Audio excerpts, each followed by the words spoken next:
talked about this growing gap between majority and a small number of highly visible, super rich. Then they talked about things like civil war, Hmm. intercommunal violence, insurgency, pervasive criminality, widespread disorder, collapse of the entire globalized economy. Nation states, meaning countries, will have disappeared by the year 2035 and will have been replaced by mega cities of 20 million people or more.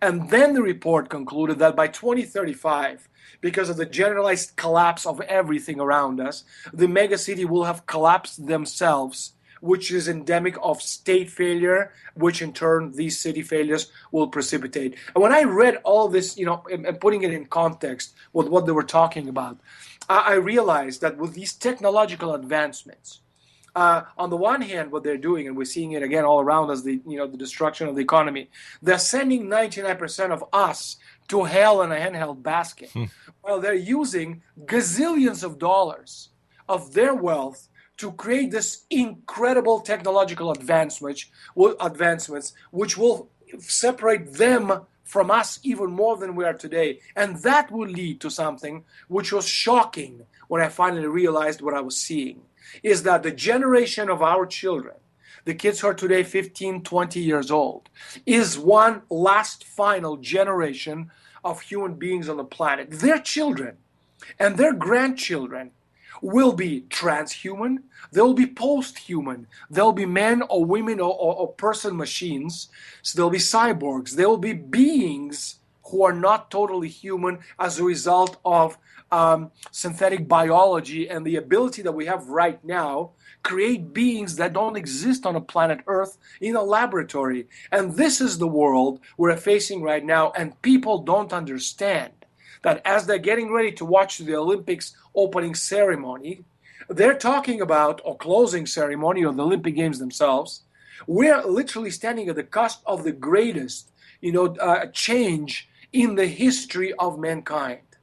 These technologies, they're not being developed to stop the terrorists. Hmm. They're being developed to stop us, the people, because there are 7 billion people on the planet and they're few, but they are powerful and they certainly have the know-how and technology to stop us. And the laws, Rob, to justify these technologies were not written on a whim. It's not like someone just decided one day to do this.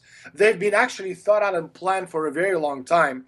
And these technologies and these laws are specifically designed to give the government the carte blanche authority over the people during this chaos and confusion they call the age of transition.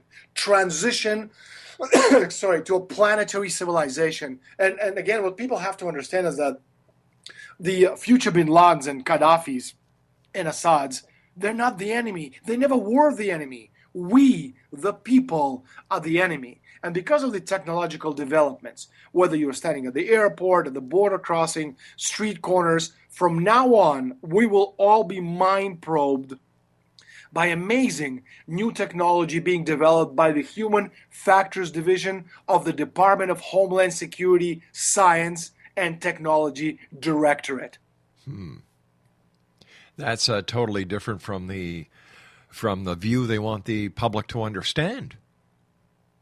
Well, technology is an amazing thing. Sure it is. There's nothing wrong with technology, and again, I think what has happened with the subject of this book, Trans Evolution, the coming age of human deconstruction, is that people don't know how to take it. With Bilderberg, it was easy because we always knew that whether you had a coup Hmm. d'état, a financial shenanigans, or banks going under, or someone was doing something to someone.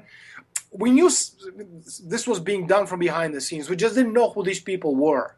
Okay, but what I did with Bilderberg is I put the faces, the deeds, the events, their meetings, and their secret gatherings together, and suddenly we knew who they were. And so that was easy. You finished the book, you said, aha, so these guys are the bad guys. But with this book, Trans Evolution, when you finish reading it, you actually have more questions than answers because we're dealing with the future. And although we can extrapolate our knowledge into the future, we know what we have, we know where we come from, Hmm. and we know what we have achieved. And in the last, for example, 50 years, we've learned more than the entire history of mankind. And in the following 20, we will have learned more than in these last 50 than it is more in the entire history of mankind.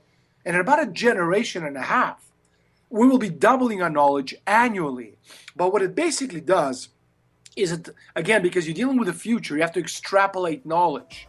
And people don't know how to do that. But technology is an amazing thing. Just look, if we go back, way back. All right, I'm going to have to ask you to hold that thought. I have to take my news break at the bottom of the hour. Please stand by. Okay. Exonation, Daniel Estulin is our special guest. We're talking about Daniel's new book called Trans-Evolution, The Coming Age of Human Deconstruction. My name is Rob McConnell. This is the X Zone. We're coming to you from our broadcast center worldwide here in Hamilton, Ontario, Canada.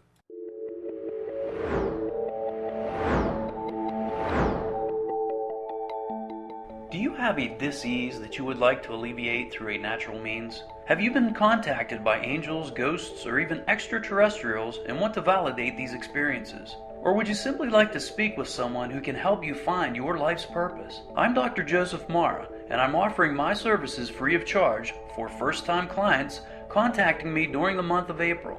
These free consultations include angel card readings, guided meditations, life coaching, and energy healing. If you have always wanted to explore these types of experiences but were skeptical or simply could not afford them, then take advantage of this free special offer. Contact me through my website, aguidinglight, spelled lite.com, to schedule your consultation today. Until then, I offer you love, light, and laughter.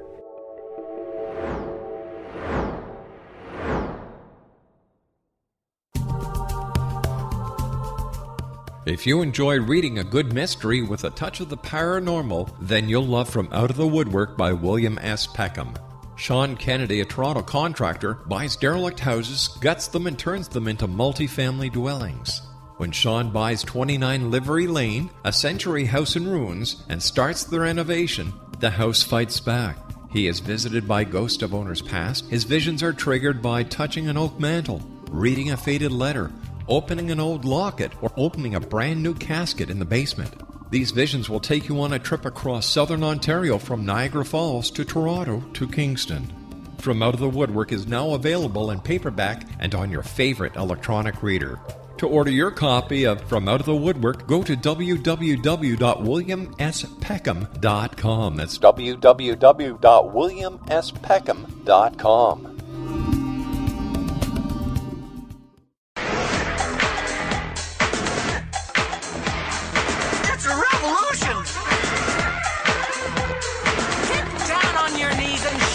Appreciation.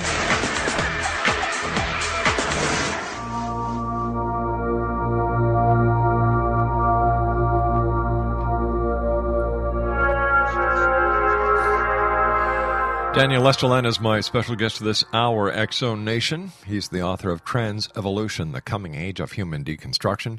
His website is www.danielestulin.com. Daniel, it seems like Hollywood was on the mark with movies such as, what was the name of that one? The Terminator, and other movies where they have, added humans to machines like the Borg on Star Trek. When do you think society will be able to actually see these transhumans for themselves instead of on the Hollywood giant screens? Well, first of all, it's a very, very, a good observation about Hollywood. Mm-hmm.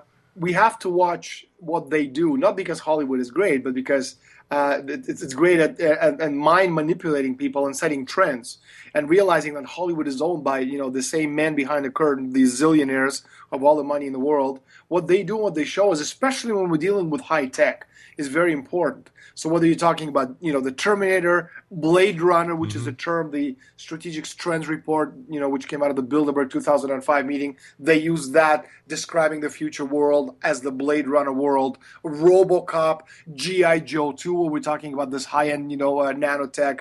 Prototype, a film which is in this, stages of being made right now, where they talk about singularity. Ascendance, that's coming out, I think, next month with Johnny Depp. where the concept of uploading your consciousness onto the computer is described and discussed. Gattaca, which is an amazing film about synthetic biology when it was first released with Jude Law. Public Enemy with Will Smith about NSA and security apparatus. I Am Legend also with Will Smith and, vaccines and bacteria. Moon, Minority Report, Avatar, video games like Deus Ex. That's a Canadian company from Montreal. And as far as I'm concerned, they're absolutely the best in the world. This stuff is real, and a lot of the things that we're seeing right now, already are in the testing stages. For example, engineers at Southern Methodist University are working closely with DARPA, which is the science arm of United States Defense Department, to develop a new type of eye scanner that could identify a room full of people without their knowledge. And this is something you can actually be able to do in the next 6 months. And, with the help of a new, very complex algorithms, it can function with a partial scan, and you could do it over thousands of people at the same time. Now, there's another thing. I don't know if you remember the film called Minority Report with Tom Cruise. Oh, sure, yeah. In that film, Cruise's character, John Anderton, has this radical surgery to replace his eye so that he can get past security systems that scan his retina to identify him. We're talking about the pre-crime officer, no? Well, the ability to scan retinas to identify people, it may seem straight out of science fiction film, but aside of these little spider-like, drone bots, which kind of got into his, bathtub when he was, having a bath, this is very much present and near future. Sure. And this system is called Smart Iris. Okay. Now there's another system, if you remember, in Men in Black, the Hollywood film also with Will Smith. This technology called amnesia beam. You remember that? Yes, I do. Well, that already exists. It exists as we speak, ready to be used at a moment's notice. What's more, a team of neuroscientists has actually developed a brain scan based on finding hints about what a subject is intended to do. And this is a nightmare version of Minority Report made reality. And they claim that they can do this with children who are as young as 3, because allegedly the seeds of criminal and antisocial behavior are visible with children beginning with that age. So I think we're very, very close in a lot of these experiments. There's another group of people, a transhumanist movement called Russia 2045. And if you listen to what they say and the kinds of things that they're talking about, they're saying that by 2035, and this isn't just a couple of wacky characters who live on top of a mountain. These are Nobel Prize-winning scientists, some of the greatest thinkers in the 20th and 21st century. People like Michio Kaku, people like Ray Kurzweil, the tech director for Google. They're convinced that by 2035, we will have successfully transferred one's personality to an alternative carrier, meaning an avatar. And they call this epoch of cybernetic immortality. So in one generation, literally from now until 2035, bodies made of nanorobots will take shape or rise alongside hologram bodies. And by 2045, these transhumanists are convinced that we'll be living the new era of neo-humanity. All right, but let me ask you this. I'm listening to all this, and I'm saying to myself, I don't want a world like this. I really don't want a world like this. How is this going to affect people who have morals, who believe in a God, who believe in creation, who believe that there are many scientists out there who are crossing the boundaries? These are very good questions, and unfortunately, there are no very good answers. I can give you different answers, but again, because we're extrapolating what we know into the future, right, and we're dealing with with elements which don't have a concrete answer. But what I can tell you, a lot of these things will be very easy to implement. We know how the media works.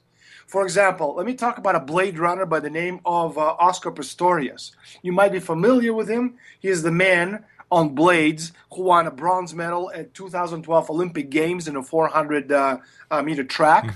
He became famous for that, and he became infamous when he killed his girlfriend in South Africa a few months later. I don't know if you remember that. Sure episode. do.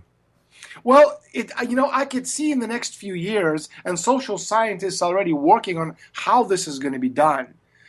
People walking down the street with artificial blade legs and arms, because it will be cool to do that. Because the media will have taken the concept of transhumanism and pushed it on us and rammed it down our throats. We will have had models on television, billboards. But People will be talking about it the same way they talk about, homosexuals. But what we've seen, trans- but what we've seen over the history of this planet is that when enough people get pissed off at what science is doing, what the media is doing, the people have the power, and the people can make the difference.